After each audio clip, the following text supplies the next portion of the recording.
তাড়াতাড়ি করে শ্রীবাস ঠাকুর গিয়েছে, মহাপ্রভুর চরণ ধুলা নিয়েছে। চরণ ধুলা নিয়ে পাগলের মতো ছুটতে ছুটতে এসেছে। ও মালিনী, মালিনী, তোমার পুত্রের জন্য যে মহা ঔষধি এনেছি, এবার তোমার পুত্রটা নিরাময় পেয়ে যাবে। শ্রীবাস ঠাকুর মহাপ্রভুর চরণ ধুলা নিলেন। যেই না মহাপ্রভুর চরণ ধুলা শ্রীবাসের পুত্রটার মস্তকে দিয়েছে, শ্রীবাসের পুত্রের সমস্ত অঙ্গে দিয়েছে, শ্রীবাসের 10টা নয়, 5টি নয়, একটি মাত্র পুত্র জনমের মতো নিরাময় হয়ে গেল।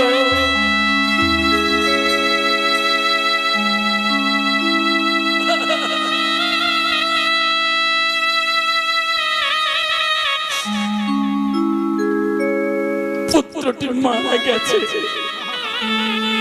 মালিনী কেঁদো না,